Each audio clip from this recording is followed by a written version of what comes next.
जय हिंद साथियों, मैं जितेंद्र कुमार आपका बोल्ड जोन स्टडी में स्वागत करता हूं। सर्वप्रथम हम अपने प्रिय क्रांतिकारी वीर भगत सिंह जी को नमन करते हैं। इसके साथ ही हम आगे 18 सितंबर की क्रांति के आगे के तथ्य के बारे में जानेंगे। पिछली वीडियो में हमने विभिन्न सहायक संधियों तथा किन किन राज्यों के साथ कौन कौन किस किस समय संधियां हुई थी तथा किन किन राज्यों ने अपने भारी सुरक्षा के जिम्मा अंग्रेजी कंपनियों को सौंप दिया था। हमने पिछले वीडियो में यह भी पढ़ा था कि हमारी कितनी सैनिक छावनियां थी, उनके पॉलिटिकल एजेंट कौन थे तथा विभिन्न रियासतों के राजा कौन थे। अब हम बात करेंगे 18 सितंबर की क्रांति के उन तथ्यों की जिन तथ्यों की वजह से ये एक क्रांति हुई थी तथा उनका कारण क्या था। हम बात करें 18 सितंबर की क्रांति के होने के कारण की, तो उनमें सर्वप्रथम कारण यह माना जाता है कि जो अंग्रेज अधिकारी या अंग्रेजी सेना जो ब्राउन बेस राइफल यूज करती थी उसकी जगह एनफील्ड राइफल को स्थानांतरित कर दिया गया था। इन एनफील्ड राइफलों में जो कारतूस यूज लिए जाते थे उनको क्या है कि मुंह से खोला जाता था, और इनमें एक बात फैली थी इन एनफील्ड राइफलों के कारतूसों के बारे में, वो थी कि ये कारतूस जो गाय और सूअर की चर्बी से बने हुए थे तथा हमारे जो अंग्रेजी सेना में जो भारतीय सैनिक थे वो हिंदू भी थे मुस्लिम भी थे। ठीक है, दोनों ही धर्म के सैनिक इस चीज को धार्मिक रूप से जोड़कर चले गए थे कि हिंदू लोग थे वो गाय को अपनी माता के रूप में मानते थे तथा जो मुसलमान अपने भाई थे वो सूअर को अपना धार्मिक पशु मानते थे। तथा जो एनफील्ड राइफलों में जो कारतूस काम में लिए जाते थे उन कारतूसों में ये गाय और सूअर की चर्बी यूज की जाने लगी थी। इस कारण इन जो भारतीय सैनिक थे इनकी धार्मिक भावनाएं आहत हो गई थी। ठीक है, इसी कारण इन्होंने इस जो धार्मिक भावना को एक क्रांति मानो या एक सशस्त्र विद्रोह मानो इसके रूप में ले लिया था। हम बात करेंगे आज 18 सितंबर की क्रांति राजस्थान में कहां कहां हुई थी। सबसे पहले हम बात करेंगे नसीराबाद की। नसीराबाद अजमेर में पड़ता है। नसीराबाद कहां पड़ता है साथियों? अजमेर में। अजमेर उस समय केंद्र शासित प्रदेश था, और इस केंद्र शासित प्रदेश में पीए न होके क्या होता था, इसमें कमिश्नर होता था, और उसका नाम था क्या था? Eric Dixon.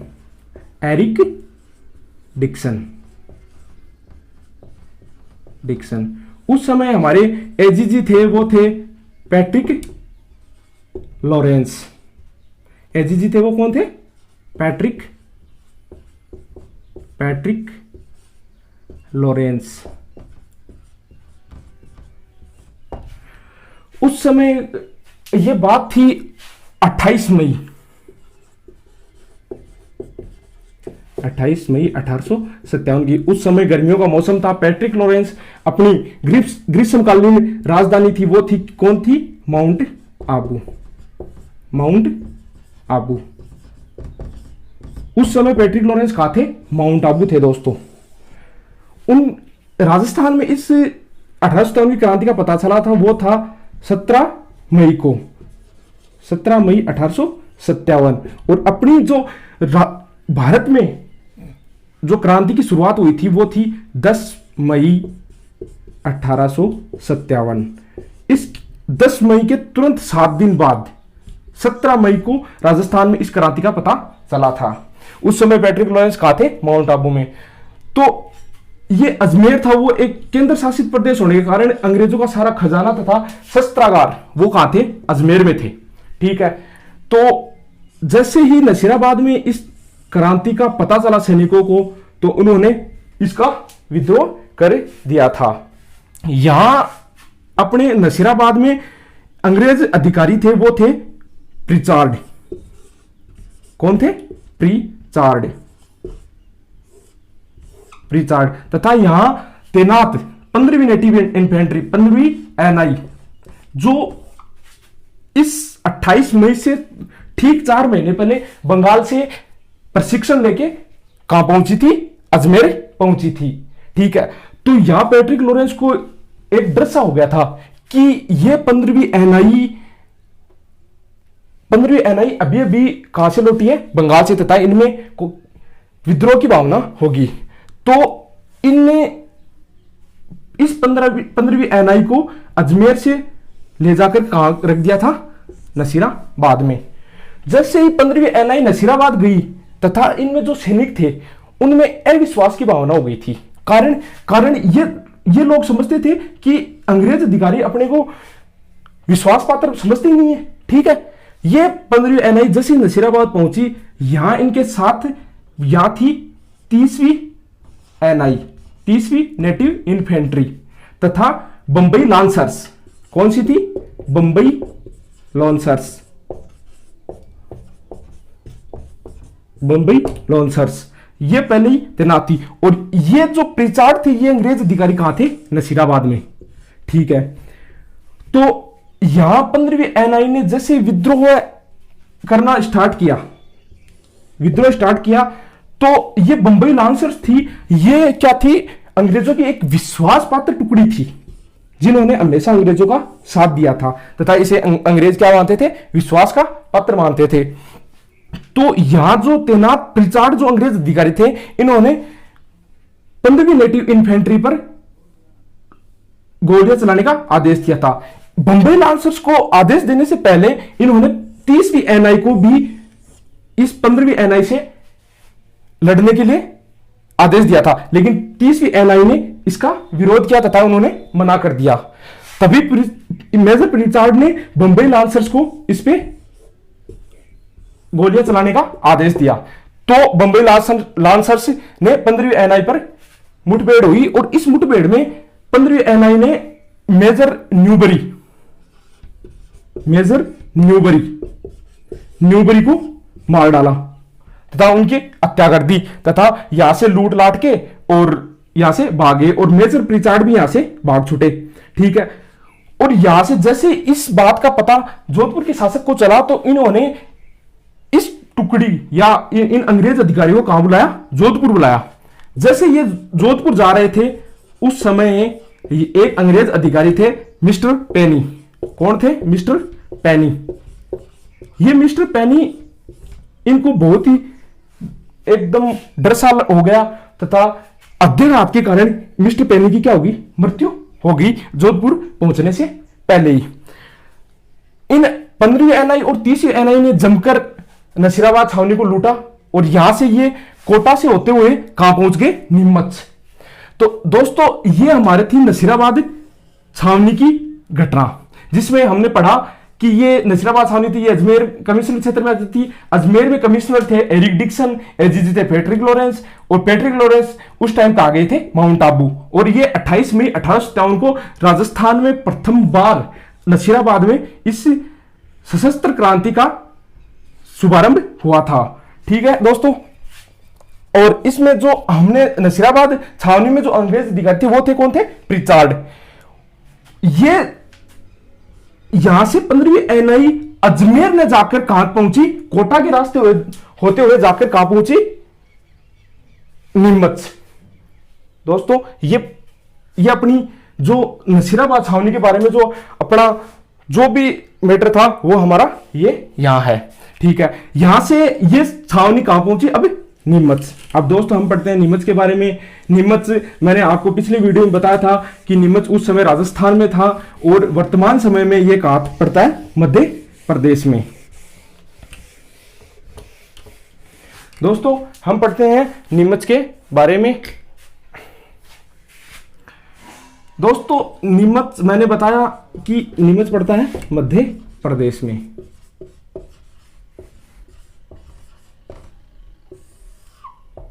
मध्य प्रदेश में।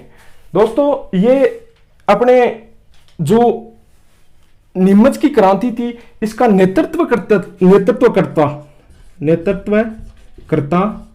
थे वो थे मोहम्मद अली बेग। कौन थे दोस्तों? मोहम्मद अली बेग। मोहम्मद अली बेग यहां थे, जैक्सन, मिस्टर जैक्सन थे अंग्रेज अधिकारी। तो जैक्सन ने क्या किया कि ये क्रांति हुई थी 3 जून को, 3 जून 1857 को। इस क्रांति का पहला जो पहर था वो था 2 जून को, 2 जून 1857 को। 2 जून को जैसे ही नीमच में खबर पहुंची कि नसीराबाद छावनी में विद्रोह की भावना पनप चुकी है तथा वहां की जो 15वीं और 30वीं नेटिव इन्फेंट्री है वो नीमच की तरफ कूच कर रही है, तो यहां जो अंग्रेज अधिकारी थे वो थे जैक्सन, वो थे जैक्सन। तो जैक्सन ने क्या किया कि हिंदू सैनिक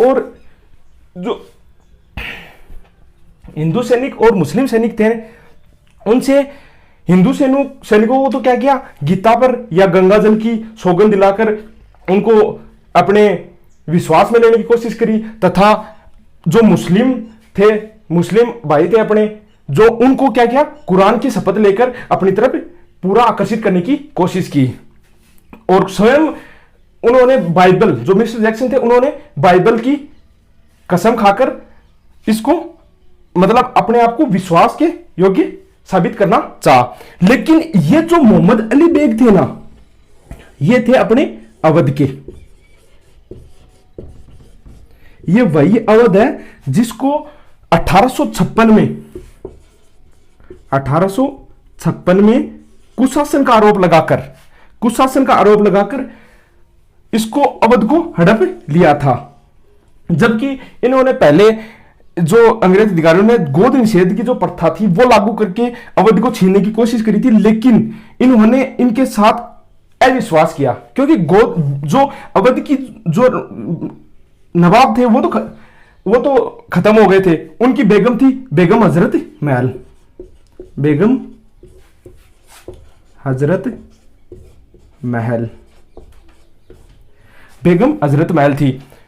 हजरत महल के कोई संतान नहीं थी, तो इन्होंने जैसे गोद निषेध की प्रथा लागू की थी ना, तो ये अवध भी इनकी सत्ता का शिकार बन गया था। मतलब ये भी इसकी सत्ता हड़पना चाहते थे, लेकिन ये नहीं हो सकता, तो इन्होंने फिर कुशासन का आरोप लगाकर इसको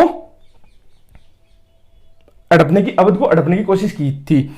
लेकिन मोहम्मद अली बेग ने इनको कहा कि अगर आप हमारे साथ अपने विश्वासों पर खरे नहीं उतरे तो हम कैसे आप पर विश्वास कर लें।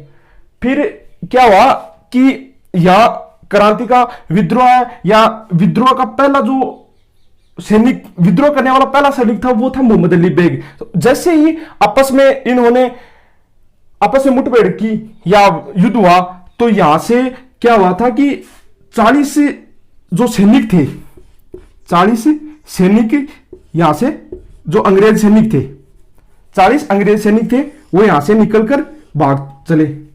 फिर इन 40 सैनिकों को इन विद्रोह ने पकड़ने की कोशिश की तथा इनका पीछा किया। तो ये 40 के 40 सैनिक कहां पहुंच गए, अपने चित्तौड़ में एक गांव है डोंगला। कौन सा गांव है? डोंगला, जो कहां पड़ता है? चित्तौड़गढ़ में ये डोंगला गांव पड़ता है। यहां अपने एक किसान था, उसका नाम था रुग्गा राम, उसके यहां शरण ली। जैसे ये क्रांतिकारी इस रुग्गा राम के पास पहुंचे, तो रुग्गा राम ने इन 40 सैनिकों को अपनी शरण में ले लिया और कहा कि ये मेरी शरण में आए हैं, मैं उनको आपको मारने नहीं दूंगा। और यहां उदयपुर के जो शासक थे स्वरूप सिंह हैं, इनकी सेना भी यहां कहां पहुंच गई? डोंगला में। इन्होंने मिलकर इन 40 सैनिकों को यहां से छुड़ाया और कहां ले गए? अपने जो पिछोला झील है ना, उदयपुर में स्थित पिछोला झील में स्थित है जग मंदिर में इनको शरण दी। और ये जग मंदिर में शरण दी, ठीक है। और यहां से ये जो 15वीं एनआई और 30वीं एनआई जो नसीराबाद से चलकर नीमच पहुंची और ये नीमच से सीधा कहां चली गई, दिल्ली। ये दोस्तों कहां पहुंच गई, दिल्ली। और दिल्ली जाकर इन्होंने लाल की अपने अन्य भारत के जो क्रांतिकारी थे इनके साथ मिलकर लाल किले पर कब्जा कर लिया और बहादुर शाह जफर को क्या कर दिया, बहादुर शाह जफर को बादशाह घोषित कर दिया था। किसको किया था, बहादुर शाह जफर को। ये अपने अंतिम मुगल शासक थे जिन्होंने अपनी क्रांति में अपनी जो सशस्त्र या विद्रोह मान लो या क्रांति मान लो, इसमें अपना पूरा साथ दिया था। इस तरह हम दोस्तों अब हमने पढ़ा नसीराबाद के बारे में, इसके बाद में नीमच के बारे में, अब पढ़ेंगे हम एरिनपुरा के बारे में। अब आगे अपना होगा एरिनपुरा। ये जो एरिनपुरा है ये पड़ता है अपने मारवाड़ में और वैसे पड़ता है वर्तमान पाली जिले में।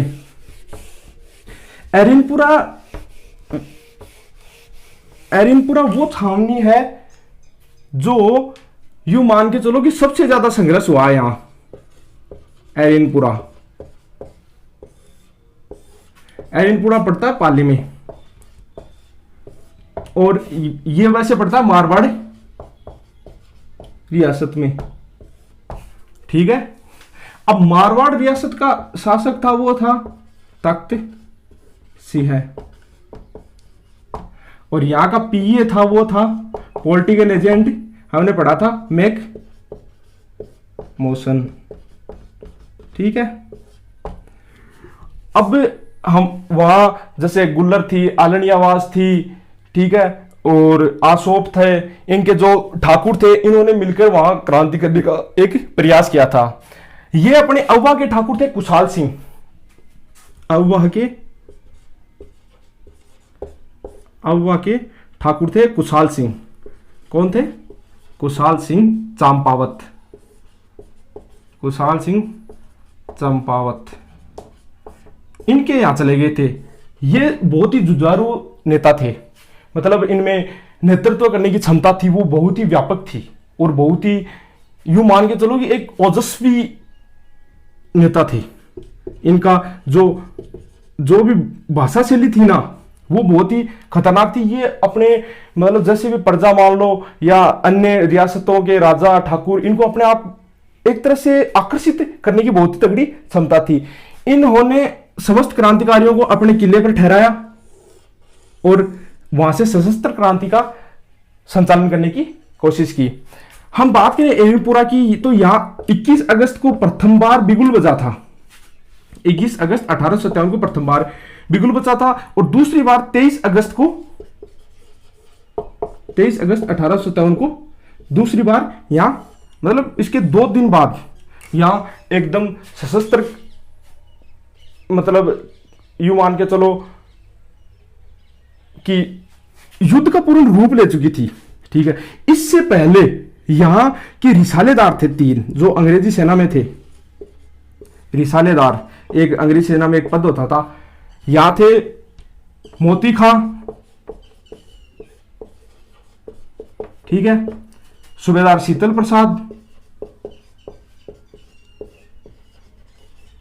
प्रसाद, इन्होंने यहां की क्रांति का नेतृत्व किया था।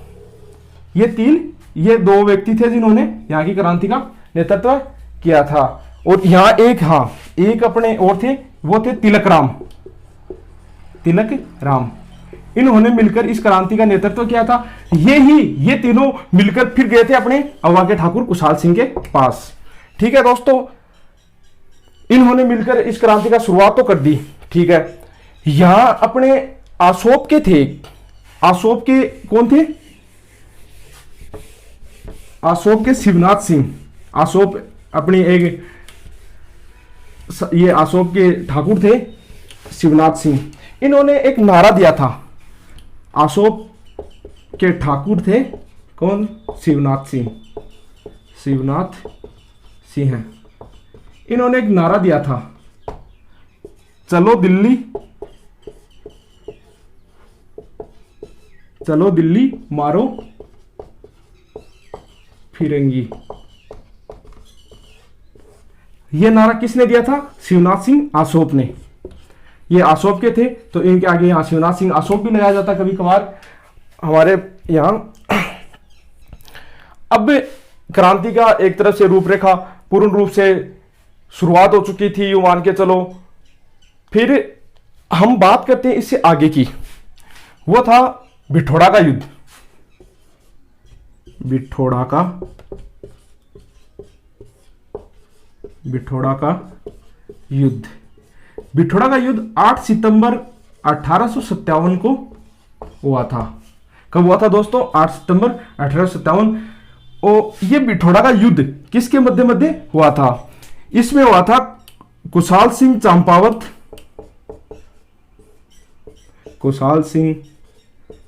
चंपावत वर्सेज ये अपने मारवाड़ के जो शासक थे ना तखत सिंह, इनका एक सेनापति था ओनाड सिंह और एक इनका और था विश्वासपात्र सैनिक, वो था राजमल। कौन था? राजमल लोढ़ा। और अंग्रेज से अधिकारी हीथकोट।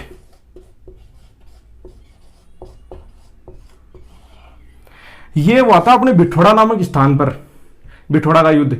इसमें क्या हुआ था कि जैसे ही कुशाल सिंह को सूचना लगी कि भाई रियासत में अपने विरुद्ध एक षड्यंत्र रचा जा रहा है तथा यहाँ अंग्रेज अधिकारी भी एकदम डरे हुए सहमे थे, इन्होंने तखत सिंह की सेना के साथ मिलकर कुशाल सिंह का सामना करने की कोशिश की थी। इसमें क्या हुआ था कि ओनाड सिंह मारा गया, ठीक है, और हीथकोट वहां से भाग निकला था। कौन मारा गया था? ओनाड सिंह, और हीथकोट यहां से भाग निकला था। यहां अपने क्या राजस्थान में गर्मी ज्यादा होती है, तापमान ज्यादा होता है, तो अपने समस्त सैनिक थे वो क्या थे? सांवले रंग के थे। और इनमें ज्यादातर कौन थे? अंग्रेज अधिकारी, जो एकदम यूं मान के चलो गोरे होते थे, ठीक है। तो इस युद्ध को काले गोरे के युद्ध की संज्ञा भी दी गई है। काले गोरों का युद्ध।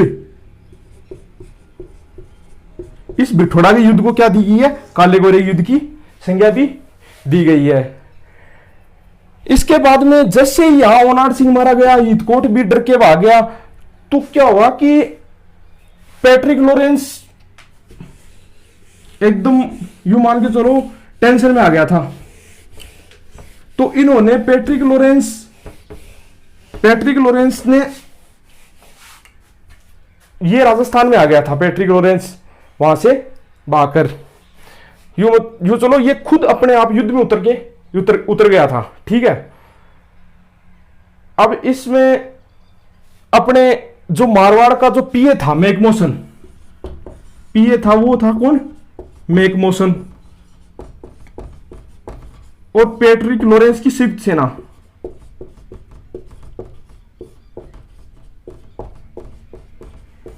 पैट्रिक लॉरेंस की संयुक्त सेना ने एक बार दोबारा कुशाल सिंह चंपावत का सामना किया था।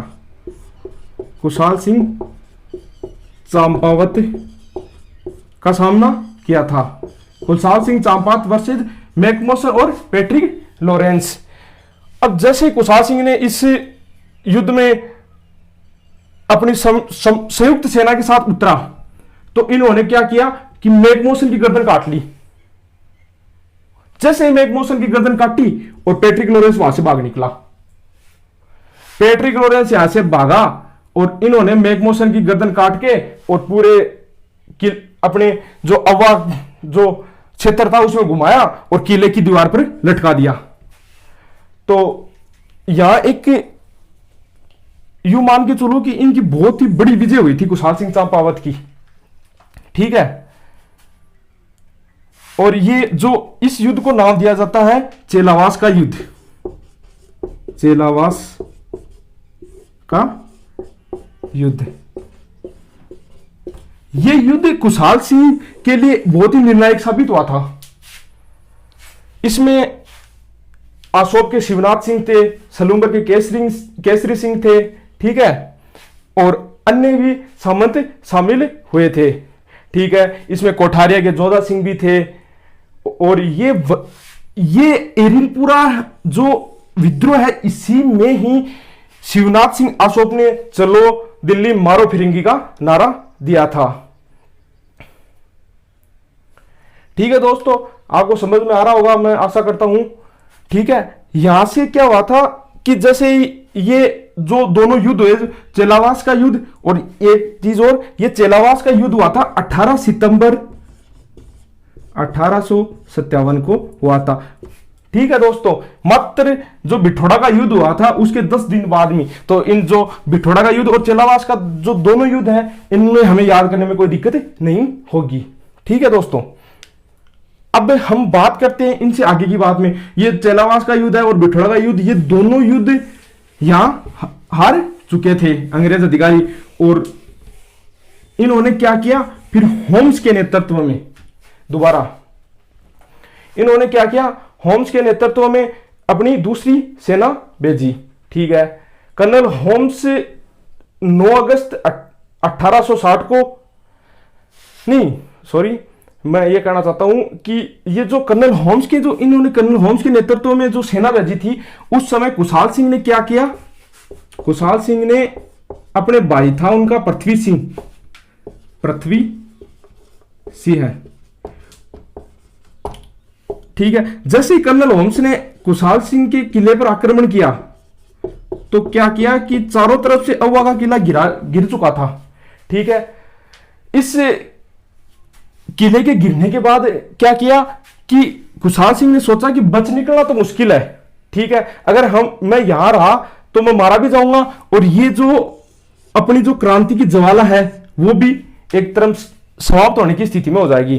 तो इन्होंने बहुत ही सूझबूझ से काम लिया और अपने भाई पृथ्वी सिंह को अवा का किला सौंपकर ये यहां से भाग चले थे। और ये भागकर कहां गए, सर्वप्रथम इन्होंने ये गए थे कोठारिया के थे जोध सिंह, इनके यहां शरण ली। ठीक है, इसके बाद में सलूम्बर के थे केसरी सिंह हैं। ठीक है, और शिवनाथ सिंह आसोप थे, वो अपनी संयुक्त जो क्रांतिकारियों की एक सेना थी वो लेकर कहां चले गए थे, दिल्ली। ये चले गए थे दिल्ली। ठीक है दोस्तों, और जो कुशाल सिंह चंपावत थे वो पहले कोठारिया गए, वहां जोध सिंह के यहां शरण ली, फिर सलूम्बर गए थे, वहां केसरी सिंह के यहां शरण ली, फिर वो यहां से भी भागकर कहां चले गए, नीमच। ठीक है दोस्तों, ये चले गए थे कहां, नीमच। और ये 9 अगस्त 1860 को इन्होंने नीमच में अंग्रेजी सेना के सामने समर्पण कर दिया था। ठीक है, 9 अगस्त 1860 को। ठीक है, अब जैसे यहां कुशाल सिंह ने समर्पण किया तो इन पे केस चला, और फिर इनकी जांच के लिए एक आयोग बिठाया गया था। उस आयोग का नाम था टेलर आयोग।